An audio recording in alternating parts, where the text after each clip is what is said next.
Breaking news. পদত্যাগ করলেন অন্তর্বর্তীকালীন সরকারের প্রধান উপদেষ্টা ডক্টর ইউনূস। উল্লেখ্য যে বৈষম্যবিরোধী ছাত্র আন্দোলনের পর এক দফা দাবিতে সরকার পতনের ডাক দেন ছাত্র জনতা। পদত্যাগ করেছেন রাষ্ট্রপতি মোহাম্মদ শাহাবুদ্দিনের কাছে পদত্যাগপত্র জমা দিয়েছেন তিনি। অবশেষে দেশে ফিরেই সেনাপ্রধানের চাপে রাষ্ট্রপতির কাছে পদত্যাগের ঘোষণা দিলেন অন্তর্বর্তীকালীন সরকার প্রধান ডক্টর ইউনূস। এবার দেশ পরিচালনায় ব্যর্থ হয়ে রাষ্ট্রপতির কাছে ক্ষমতা হস্তান্তর করে পদত্যাগ করলেন ডক্টর মোহাম্মদ ইউনূস।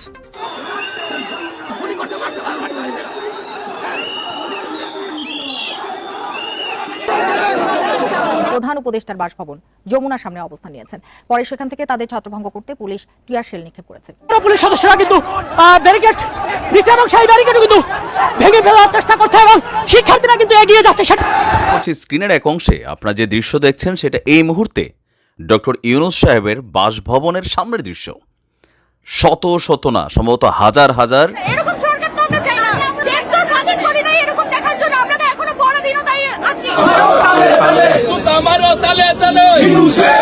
প্রিয় দর্শক মন্ডলী, আসসালামু আলাইকুম রহমতুল্লাহ। আশা করি সবাই ভালো এবং সুস্থ আছেন। স্বাগতম জানাচ্ছি আমাদের আরেকটি নতুন ভিডিওতে। ভিডিওর থাম্বনেল এবং টাইটেল ও শিরোনাম থেকে ইতিমধ্যে আপনারা বুঝতে পারছেন যে আজকের ভিডিওটি কতটা গুরুত্বপূর্ণ। শিক্ষার্থীরা 35 বছর পর্যন্ত চাকরি বয়ে থাকতে চাচ্ছে এবং ডক্টর ইউনূসের সাথে সরাসরি তারা কথা বলতে চাচ্ছে। আসুন আমরা বিস্তারিত দেখি।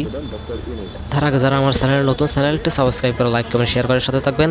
আসলে আমরা বিস্তারিত ভিডিওতে চলে যাই।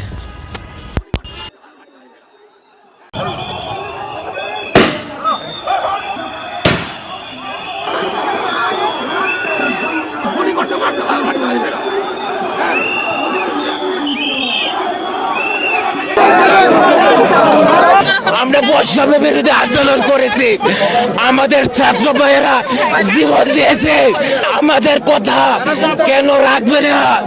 35-এর পাশাপাশি আমাদের আরেকটা দাবি থাকবে, বাংলার মাটি থেকে এই স্বৈরাচার পুলিশকে উৎখাত করে ছাড়বো আমরা। পুলিশকে আর চাই না। জেনারেশনের ছোট ভাই আমরা, ওনাদের আমাদের মাঝে আসতে সমস্যা কোথায়?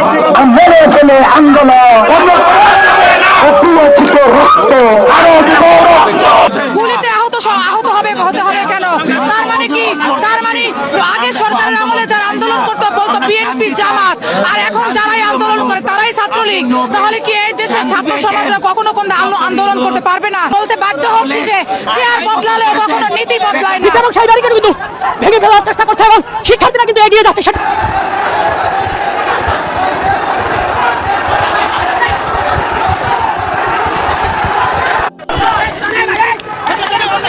দর্শক, আপনারা দেখতে পাচ্ছেন সরাসরি 35 প্রত্যাশী, অর্থাৎ চাকরির বয়স 35 প্রত্যাশীরা কিন্তু এই মুহূর্তে শাহবাগ সমাবেশ শেষ করে কিন্তু তারা যমুনার দিকে কিন্তু রওনা দিয়েছে, অর্থাৎ ডক্টর ইউনূসের বাসভবনের দিকে কিন্তু যাওয়ার কথা রয়েছে। তবে এখন পর্যন্ত আমরা দেখতে পাচ্ছি যে তারা কিন্তু এখন পর্যন্ত শাহবাগ কিন্তু পার হতে পারেনি। তবে এখন পর্যন্ত যেতে পারে কতটুকু, পুলিশের বাধা আসে কিনা সেটি নিয়ে কিন্তু একটু সন্ধান রয়েছে, সেটি কিন্তু আমরা লক্ষ্য করতে পেরেছি।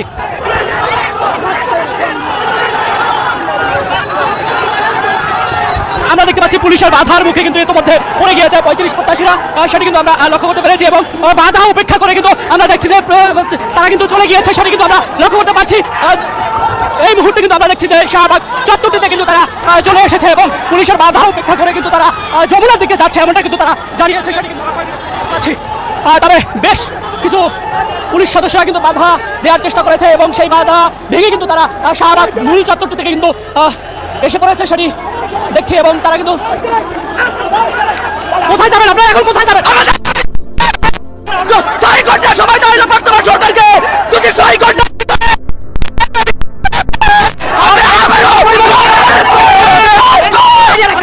আমরা দেখতে পাচ্ছি তারা কিন্তু একেবারেই কিন্তু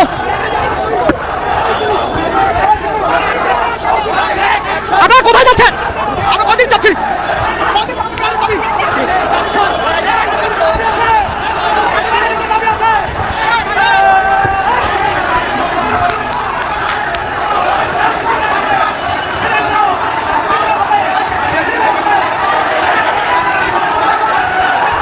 গঠন করতে পারবেন। আসলে সরকার গঠন করতে পারবে যে এত জনপ্রিয়তা ওনার কোথা থেকে আসলো, বা এখনই বা কেন এরকম জরিপে বলা হচ্ছে যে আওয়ামী লীগ সরকার বা আওয়ামী লীগ এতগুলো সিট পেতে পারে সারা বাংলাদেশে। আসলে এইরকম ধারণা আসার এতদিন পরে আসলে কারণটা কি? আপনারা জানেন যে সাম্প্রতিক সময়ে আমাদের বাংলাদেশে যে ঘটনাগুলো ইতিমধ্যে ঘটেছে, এটি কিন্তু এই দেশের জনগণ প্রত্যক্ষভাবে তারা এটি অবলোকন করতেছে এবং কি তারা কোন সময় নিরাপদে ছিল সেই বিষয়টাও কিন্তু তারা ইতিমধ্যে মাথায় রাখতেছে। কারণ হচ্ছে আপনারা জানেন যে শেখ হাসিনা সরকার দেশে কতটুকু নিরাপত্তা কায়েম করেছিল এটি মানুষ অবশ্যই জানে। আর যারা ইতিমধ্যে এদেশের লক্ষ্য এবং কি এদেশের যেই লক্ষ্যমাত্রা যেটি স্বপ্ন ছিল শেখ হাসিনার, সেটি পূর্ণ করার জন্য যে প্রচেষ্টা ইতিমধ্যে শেখ হাসিনা চালিয়েছিল, সকল কিছুই কিন্তু ইতিমধ্যে ধ্বংস করে দিয়েছে। যদিও ধ্বংস করে দিয়েছে, সেই ধ্বংসযোগ্য জায়গা থেকেই কিন্তু আবার শেখ হাসিনা আবার উঠে দাঁড়াবে বলেই কিন্তু সবাই আশা ব্যক্ত করতেছে। এর প্রধান কারণ হচ্ছে যদি বাংলাদেশে বর্তমান নির্বাচন দেওয়া হয় তাহলে আমি মনে করি বা এদেশের সাধারণ জনগণ মনে করে যে আওয়ামী লীগ সরকার আবার সরকার গঠন করতে সক্ষম হবে এবং কি তাদেরকে জনগণ সমর্থন করবে। সমর্থন করার পিছনে মানুষের একটাই আপনার লক্ষ্য যে আওয়ামী লীগ সরকারের সময় আমরা ভালো ছিলাম এবং কি নিরাপদে ছিলাম। এখন দেখা যাচ্ছে কি দেশে যেভাবে লুটতলাশ চলতেছে বা যেভাবে পারতেছে লুট করতেছে, এরকম একটা পরিস্থিতিতে একটি গভর্নমেন্টবিহীন একটি রাষ্ট্র কিন্তু ইতিমধ্যে আমি মনে করতেছি যে বাংলার মানুষ অতিবাহিত করতেছে। কারণ যেই গভর্নমেন্ট বাংলাদেশের জনগণকে নিরাপত্তা দেওয়ার কথা ছিল, যেই উপদেষ্টা যারা ইতিমধ্যে রয়েছে তারা কিন্তু সেই নিরাপত্তা দিতে এদেশের মানুষকে ব্যর্থ হয়েছে।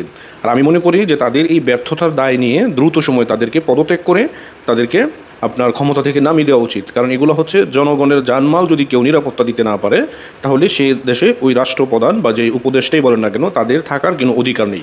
এই জন্য বাংলাদেশে দ্রুত সময়ের ভিতরে একটি নির্বাচনের প্রয়োজন। নির্বাচন হলে মানুষ তার পছন্দের প্রতিনিধিকে তারা রাষ্ট্র ক্ষমতায় দেখতে চায় এবং কি রাষ্ট্রকে একটি সুশৃঙ্খল পরিবেশে এদেশের জনগণ ফিরিয়ে আনতে চায়। এই জন্য বলবো যে দ্রুত সময়ের ভিতরে যাতে করে নির্বাচনের আয়োজন করা হয়। আর সবচেয়ে বড় কথা হচ্ছে যে আওয়ামী লীগ সরকার আবারও তারা সরকার গঠন করার মতন সক্ষমতা রাখেন এবং এই দেশের মানুষের জনসমর্থন রাখেন। এর রাখার পিছনে একটাই কারণ, আপনারা হয়তো ইতিমধ্যে দেখতে পাচ্ছেন যে শেখ হাসিনায় চলে যাওয়াতে আমাদের দেশের কতটা ক্ষতি হয়েছে ইতিমধ্যে আমরা হয়তো ইতিমধ্যে হারে টের পাচ্ছি, যদিও সেটি এদেশের মানুষ প্রকাশ্যে কাউকে বলতে পারতেছে না। যদি আপনি ব্যালট পেপার যদি তাদের হাতে দিয়ে দেন দেখবেন তারা নৌকার মধ্যে সিল মারতে একটুও দেরি করবে না, কারণ তারা জানে যে নৌকার যে নেত্রী রয়েছে তিনি বাংলাদেশকে পারে সুন্দরভাবে পরিচালনা করার জন্য। কারণ আপনারা জানেন ইতিমধ্যে যে ব্যারিস্টার সুমন একটি কথা বলেছিল যে ভাই তোমরা রাষ্ট্র দায়িত্ব নিয়ে তোমরা কাকে রাষ্ট্র পরিচালনার দায়িত্ব দিবা, তোমরা যদি নাও তাহলে নাও, কিন্তু তোমরা কার হাতে রাষ্ট্রকে তুলে দিবে। আজকে দেখা যাচ্ছে কি যে আমরা এনজিও মার্কা এক সরকারের কাছে আমরা এই রাষ্ট্রকে তুলে দিয়েছি যে কিনা আমাদের বাংলাদেশকে ঋণের নাম করে হাজার হাজার কোটি টাকা আরও ঋণ সে করে আমাদের দেশকে বিক্রি করে দিবে এমন একটি পরিস্থিতির দিকে কিন্তু নিয়ে যাচ্ছে। আর সবচেয়ে বড় কথা হচ্ছে এই পরিস্থিতির জন্য আমরা জনগণ যারা রয়েছি আমরা মনে করি যে আমাদেরও অনেকটা সচেতনতার অভাব রয়েছিল। আমরা এই সচেতন না থাকার কারণে এবং কি আমাদেরকে এমনভাবে বোকা বানানো হয়েছে যেটি কিনা আমরা হয়তো অনেকের জীবনেও এরকম ধোঁকার শিকার কখনো হননি, যে সবাইকে গুমে রেখে একটা রাষ্ট্রের সরকার তারা হটিয়ে ফেলছে, অথচ এদেশের মানুষ ভালো করে এর আগামাতা কিছুই বুঝতেছে না। ইতিমধ্যে হয়তো অনেকেই এই বিষয়গুলো নিয়ে চিন্তিত, কিন্তু চিন্তার কোনো কারণ নাই। রাজনৈতিক জীবনে উত্থান পতন অবশ্যই থাকবে, কিন্তু এদেশের মানুষ কিন্তু রাষ্ট্রের নেতা কাকে বানাবে সেটা কিন্তু তারা কখনো চিন্তে ভুল করে না। আমি মনে করি যে অবশ্যই শেখ হাসিনা আবারও সামনে নির্বাচনে যদি বাংলাদেশে নির্বাচন হয় তাহলে অবশ্যই উনি রাষ্ট্র গঠন করতে পারবেন। কারণ এমনিতেও উনি এখনও পর্যন্ত বৈধভাবে আমি মনে করি যে বাংলাদেশের প্রধানমন্ত্রী রয়েছেন এবং কি ওনার এখনও পর্যন্ত কোনো পদত্যাগপত্র রাষ্ট্রের কেউ দায়িত্বশীল কেউ কিন্তু এখন পর্যন্ত দেখাতে পারেনি। তারপরেও বলবো যদি নির্বাচনও বাংলাদেশে দেওয়া হয় তাহলে কিন্তু শেখ হাসিনা আবারও বাংলাদেশে সরকার গঠন করতে পারবে। প্রিয় দর্শক মণ্ডলী, আপনি আপনার ব্যক্তিগত মতামত জানাবেন। 35 বছর পর্যন্ত চাকরির বয়স রাখলে ভালো হবে কি খারাপ হবে এটা আপনি অবশ্যই মন্তব্য করবেন কমেন্ট বক্সে। দেখা হচ্ছে পরবর্তী ভিডিওতে। কেউ থাম্বনেল এবং টাইটেল থেকে বিভ্রান্ত হবেন না প্লিজ। আসসালামু আলাইকুম।